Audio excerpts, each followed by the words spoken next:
पूर्वा सन्ध्या प्रवर्तते। उत्तिष्ठ नरशार्दूल कर्तव्यं दैवमान्निकम्। कौसल्या सुप्रजा रामपूर्वा सन्ध्या प्रवर्तते। उत्तिष्ठ नरशार्दूल कर्तव्यं दैवमान्निकम्। उत्तिष्ठोत्तिष्ठ गोविन्द उत्तिष्ठ गरुडध्वज। उत्तिष्ठ कमलाकान्ता त्रैलोक्यं मङ्गलं कुरु। उत्तिष्ठोत्तिष्ठ गोविन्द उत्तिष्ठ गरुडध्वज। उत्तिष्ठ कमलाकान्ता त्रैलोक्यं मङ्गलं कुरु। मातः समस्त जगतां मधुकैटभारे। वक्षो विहारिणि मनोहर दिव्यमूर्ते। श्रीस्वामि निःश्रित जनप्रियदानशीले। श्रीवेङ्कटेश दयिते तव सुप्रभातम्। मातः समस्त जगतां मधुकैटभारे। वक्षो विहारिणि मनोहर दिव्यमूर्ते। श्रीस्वामि निःश्रित जनप्रियदानशीले। श्रीवेङ्कटेश दयिते तव सुप्रभातम्। तव सुप्रभातमरविन्दलोचने। भवतु प्रसन्नमुख चन्द्रमण्डले। विधिशङ्करेन्द्रवनिताभिरर्चिते। वृषशैलनाथ दयिते दयानिधे। अत्र्यादि सप्तऋषयः समुपास्य सन्ध्याम्। आकाश सिन्धु कमलानि मनोहराणि। आदाय पादयुगमर्चयितुं प्रपन्नाः। शेषाद्रिशेखर विभो तव सुप्रभातम्। पञ्चाननाब्ज भव षण्मुख वासवाद्याः। त्रैविक्रमादिचरितं विबुधा स्तुवन्ति। भाषापतिः पठति वासर शुद्धिमाहारात्। शेषाद्रिशेखर विभो तव सुप्रभातम्। ईषत् प्रफुल्ल सरसीरुह नारिकेल पूगद्रुमादि सुमनोहर पालिकानाम्। आवाति मन्दमनिलः सह दिव्यगन्धैः। शेषाद्रिशेखर विभो तव सुप्रभातम्। उन्मील्य नेत्रयुगमुत्तम पञ्जरस्थाः। पात्रावशिष्ट कदली फलपायसानि। भुक्त्वा सलीलमथ केलिशुकाः पठन्ति। शेषाद्रिशेखर विभो तव सुप्रभातम्। तन्त्री प्रकर्ष मधुरस्वरया विपञ्च्य। गायत्यनन्तचरितं तव नारदोऽपि। भाषा समग्रमसकृत्करचाररम्यम्। शेषाद्रिशेखर विभो तव सुप्रभातम्। भृङ्गावली च मकरन्तरसानुविद्ध झङ्कार गीत निनदैः सह सेवनाय। निर्यात्युपान्त सरसी कमलोदरेभ्यः। शेषाद्रिशेखर विभो तव सुप्रभातम्। योषागणेन वरदत्रिविमध्यमाने। घोषालयेषु दधिमन्थन तीव्र घोषाः। रोषात् कलिं विदधतेककुभश्च कुम्भाः। शेषाद्रिशेखर विभो तव सुप्रभातम्। पद्मेश मित्र शतपत्र गतालिवर्गाः। हर्तुं श्रियं कुवलयस्य निजाङ्गलक्ष्म्या। भेरी निनादमिव बिभ्रति तीव्रनादम्। शेषाद्रिशेखर विभो तव सुप्रभातम्। श्रीमन्नभीष्टवरदाखिल लोकबन्धो। श्री श्रीनिवास जगदेकदैक सिन्धो। श्रीदेवतागृह भुजान्तर दिव्यमूर्ते। श्रीवेङ्कटाचलपते तव सुप्रभातम्। श्रीमन्नभीष्टवरदाखिल लोकबन्धो। श्री श्रीनिवास जगदेकदैक सिन्धो। श्रीदेवतागृह भुजान्तर दिव्यमूर्ते। श्रीवेङ्कटाचलपते तव सुप्रभातम्। श्रीस्वामि पुष्करिणिकाप्लव निर्मलाङ्गाः। श्रेयोर्थिनो हर विरिञ्च सनन्दनाद्याः। द्वारे वसन्ति वरवेत्र हतोत्तमाङ्गाः। श्रीवेङ्कटाचलपते तव सुप्रभातम्। श्रीशेषशैलगरुडाचल वेङ्कटाद्रि नारायणाद्रि वृषभाद्रि वृषाद्रिमुख्याम्। आख्यां त्वदीय वसतेरनिशं वदन्ति। श्रीवेङ्कटाचलपते तव सुप्रभातम्।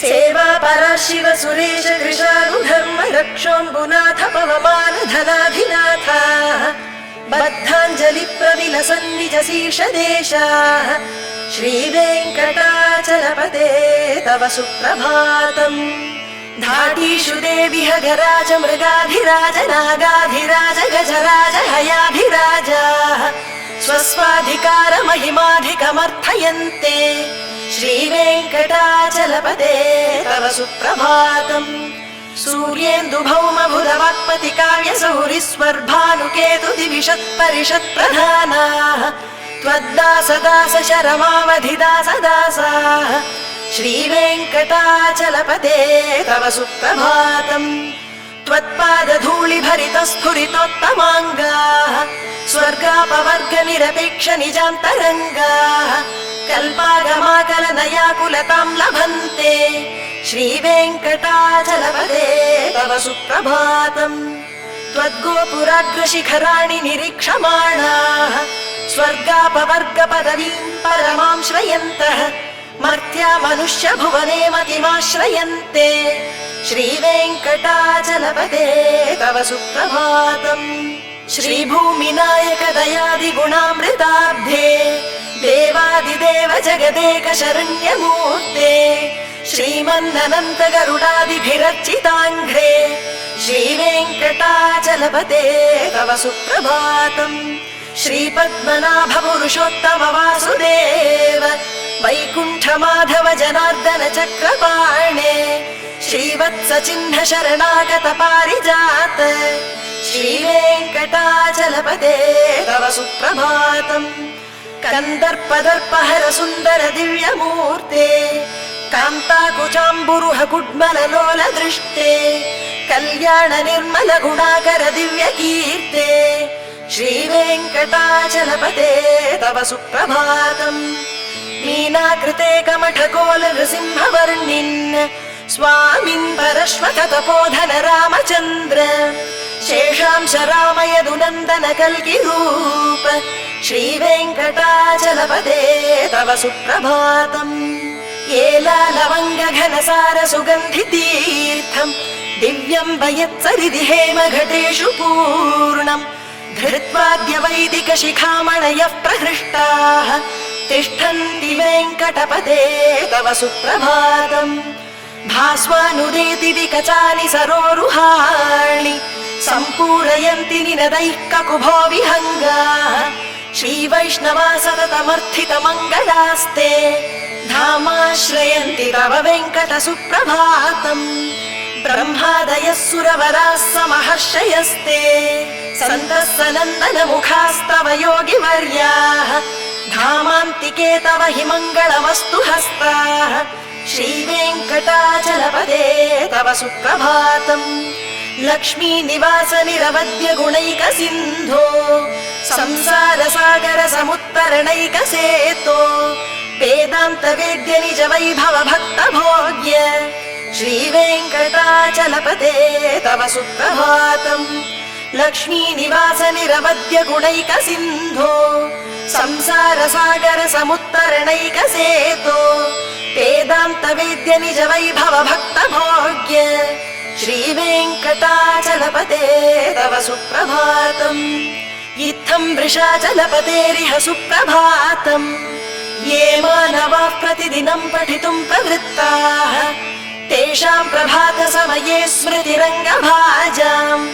प्रज्ञां परार्थ सुलभां परमां प्रसूते इत्थं वृषाचलपतेरिह सुप्रभातम् ये मानवाः प्रतिदिनं पठितुं प्रवृत्ताः तेषां प्रभात समये स्मृतिरङ्गभाजाम् प्रज्ञां परार्थ सुलभां परमां प्रसूते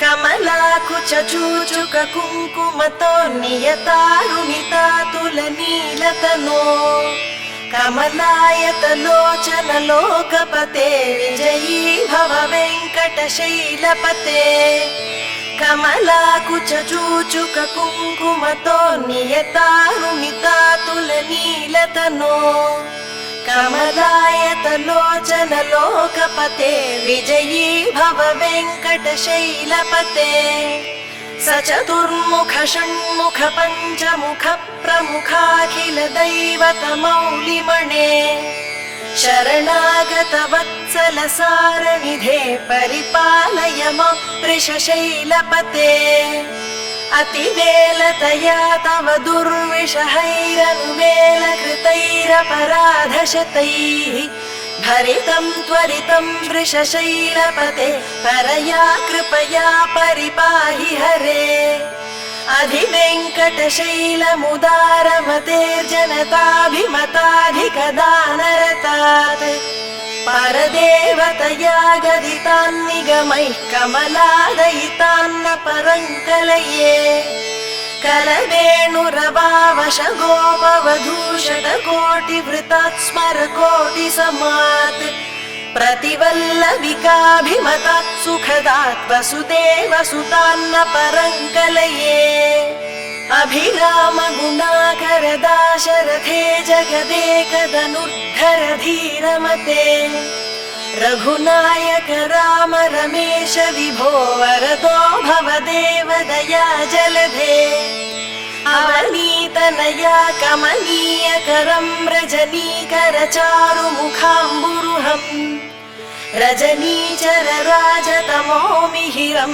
महनीयमहं रघुराममये सुखं सुहृदं सुलभं सुखदं स्वनुजं च सुखाय ममोघशरम् अपहाय रघुत्वहमन्यमहं न कथञ्चन कञ्चन जातु भजे विना वेङ्कटेशं न नाथो न नाथः सदा वेङ्कटेशं स्मरामि स्मरामि हरे वेङ्कटेश प्रसीद प्रसीद प्रियं वेङ्कटेश प्रयच्छ प्रयच्छ विना वेङ्कटेशं न नाथो न नाथः सदा वेङ्कटेशं स्मरामि स्मरामि हरे वेङ्कटेश प्रसीद प्रसीद प्रियं वेङ्कटेश प्रयच्छ प्रयच्छ अहं दूरदस्ते पदाम्भोजयुग्म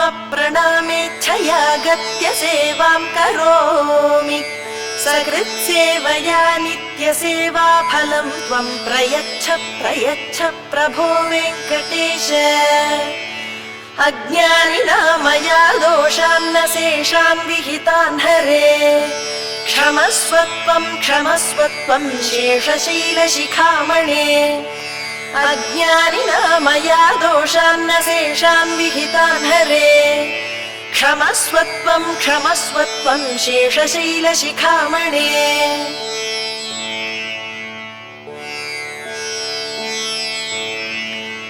ईशानां जगतोऽस्य वेङ्कटपतेर्विष्णोः परां प्रेयसी तद्वक्षस्थल नित्यवासरसिकां तत्क्षान्ति संवर्धिनीं पद्मालङ्कृत पाणिपल्लवयुगां पद्मासनस्थां श्रियम् वात्सल्यादिगुणोज्ज्वलां भगवतीं वन्दे जगन्मातरम् ईशानां जगतोऽस्य वेङ्कटपतेर्विष्णोः परां प्रेयसी तद्वक्षस्थल नित्यवासरसिकां तत्क्षान्ति संवर्धिनी पद्मालङ्कृत पाणिपल्लवयुगां पद्मासनस्थां श्रियम् वात्सल्यादिगुणोज्ज्वलां भगवतीं वन्दे जगन्मातरम् श्रीमन्कृपाजलनिधे कृत सर्वलोक सर्वज्ञ शक्तनत वत्सल सर्वशेषिन् स्वामिन् सुशील सुलभाश्रित पारिजात श्रीवेङ्कटेश चरणं शरणं प्रपद्ये श्रीमन्कृपाजलनिधे कृत सर्वलोक सर्वज्ञ शक्तनत वत्सल सर्वशेषिन् स्वामिन् सुशील सुलभाश्रित पारिजात श्रीवेङ्कटेश चरणौ शरणं प्रपद्ये आनूपुरार्पित सुजात सुगन्धि पुष्प सौरभ्य सौरभकरौ समसन्निवेशौ सौम्यौ सदानुभवने विनवानुभाव्यौ श्रीवेङ्कटेश चरणौ शरणं प्रपद्ये सद्यो विकासि समुदित्पर सान्द्र राग सौरभ्य निर्भर सरोरुह साम्यवार्ताम् सम्यक्षु साहस पदेषु विलेखयन्तौ श्रीवेङ्कटेश चरणौ शरणं प्रपद्ये रेखामय ध्वज सुधा कलशात पत्र वज्राङ्कुशाम्बुरुह कल्पक शङ्ख चक्रैः भव्यैरलङ्कृत तलौ परतत्त्व चिह्नैः श्रीवेङ्कटेश चरणौ शरणं प्रपद्ये ताम्रोदरद्युति पराजित पद्मरागौ बाह्यैर्महोभिरभिभूत महेन्द्र नीलौ उद्यन्नखांशुभिरुदस्त शशाङ्ख भासौ श्रीवेङ्कटेश चरणौ शरणं प्रपद्ये सप्रेम भीति कमलाकर पल्लवाभ्याम् संवाहनेऽपि सपदि क्लममादधानौ कान्ताववाङ्मनस गोचर सौकुमार्यौ श्रीवेङ्कटेश चरणौ शरणं प्रपद्ये लक्ष्मी महीतदनुरूप निजानुभावनीलादि दिव्य महिषीकर पल्लवानाम् आरुण्य संक्रमणदः किल सान्द्र रागौ श्रीवेङ्कटेश चरणौ शरणं प्रपद्ये निद्यानमद्विति शिवादि किरीट कोटि प्रत्युत्त दीप्त नवरत्न महप्ररोहैः नीराजना विधिमुदारमुपादधानौ श्रीवेङ्कटेश चरणौ शरणं प्रपद्ये विष्णोः पदे परम इत्युदित प्रशंसौ यौ मध्व उत्स इति भोग्यतयाप्युपात्तौ भूयस्तथेति तव पाणितल प्रतिष्ठौ श्रीवेङ्कटेश चरणौ शरणं प्रपद्ये पार्थाय तत्सदृश सारथिना त्वयैव यौ दर्शितौ स्वचरणौ शरणं व्रजेति भूयोऽपि मह्यमिगतौ करदर्शितौ ते श्रीवेङ्कटेश चरणौ शरणं प्रपद्ये मन्मूर्धिकालीय फणे विकटाटवीषु श्रीवेङ्कटाद्रिशिखरे शिरसि श्रुतीनाम् चित्तेऽप्यनन्य मनसां सममाहितौ ते श्रीवेङ्कटेश चरणौ शरणं प्रपद्ये अम्लान हृष्य तव नीतल कीर्ण पुष्पौ श्रीवेङ्कटाद्रिशिखराभरणाय मानौ आनन्दिताखिल मनोनयनौ तवैतौ श्रीवेङ्कटेश चरणौ शरणं प्रपद्ये प्रायः प्रपन्न जनता प्रथमावगाह्यौ मातुस्तनाविव शिशोरमृताय मानौ प्रातौ परस्पर तुलावतुलान्तरौ ते श्रीवेङ्कटेश चरणौ शरणं प्रपद्ये सत्त्वोत्तरैः सतत सेव्य पदाम्बुजेन संसार तारकदयार्द्रदृगञ्जलेन सौम्योपयन्तृमुनिना मम दर्शितौ ते श्रीवेङ्कटेश चरणौ शरणं प्रपद्ये सत्त्वोत्तरैः सतत सेव्य पदाम्बुजेन संसार तारकदयार्द्रदृगञ्जलेन सौम्योपयन्तृमुनिना मम दर्शितौ ते श्रीवेङ्कटेश चरणौ शरणं प्रपद्ये श्रीशश्रिया घटिकया त्वदुपाय भावे प्राप्ये त्वयि स्वयमुपेय दया स्फुरन्त्या नित्याश्रिताय निरवद्य गुणाय तुभ्यं स्यां किङ्करो वृषगिरीश न जातु मह्यम् श्रीशश्रिया घटिकया त्वदुपाय भावे प्राप्ये त्वयि स्वयमुपेय दया स्फुरन्त्या नित्याश्रिताय निरवद्य गुणाय तुभ्यं स्यां किङ्करो वृषगिरीश न जातु मह्यम् श्रियः कान्ताय कल्याण निधये निधयेऽर्थिनाम् श्रीवेङ्कटनिवासाय श्रीनिवासाय मङ्गलम् श्रियः कान्ताय कल्याण निधये निधयेऽर्थिनाम् श्रीवेङ्कटनिवासाय श्रीनिवासाय मङ्गलम् लक्ष्मी सविभ्रमालोक सुभ्रू विभ्रम चक्षुषे चक्षुषे सर्वलोकानां वेङ्कटेशाय मङ्गलम् श्रीवेङ्कटाद्रिशृङ्गाग्रमङ्गलाभरणाङ्गये मङ्गलानां निवासाय श्रीनिवासाय मङ्गलम् सर्वावयव सौन्दर्य सम्पदा सर्वचेतसा सदा सम्मोहनायास्तु वेङ्कटेशाय मङ्गलम् नित्याय निरवद्याय सत्यानन्द चिदात्मने सर्वान्तरात्मने श्रीमद्वेङ्कटेशाय मङ्गलम् स्वतः सर्वविदे सर्वशक्तये सर्वशेषिणे सुलभाय सुशीलाय वेङ्कटेशाय मङ्गलम् परस्मै ब्रह्मणे पूर्णकामाय परमात्मने प्रयुञ्जे परतत्त्वाय वेङ्कटेशाय मङ्गलम् आकालतत्त्वमश्रान्तमात्मनामनुपश्यताम् अतृप्त्यमृतरूपाय वेङ्कटेशाय मङ्गलम् प्रायस्वचरणौ पुंसां शरण्यत्वेन पाणिना कृपया दिशते श्रीमद्वेङ्कटेशाय मङ्गलम् दयामृततरङ्गिण्यास्तरङ्गैरिव शीतलैः अपाङ्गैः सिञ्चते विश्वं वेङ्कटेशाय मङ्गलम् स्रग्भूषाम्बरहेतीनां सुषमावहमूर्तये सर्वार्तिशमनायास्तु वेङ्कटेशाय मङ्गलम् श्रीवैकुण्ठविरक्ताय स्वामि पुष्करिणीतटे रमया रममाणाय वेङ्कटेशाय मङ्गलम् श्रीवैकुण्ठविरक्ताय स्वामि पुष्करिणीतटे रमया रममाणाय वेङ्कटेशाय मङ्गलम् श्रीमत्सुन्दरजामातृमुनिमानसवासिने सर्वलोकनिवासाय श्रीनिवासाय मङ्गलम् मङ्गलाशासनपरैर्मदाचार्य पुरोगमैः सर्वैश्च पूर्वैराचार्यैः सत्कृतायास्तु मङ्गलम्।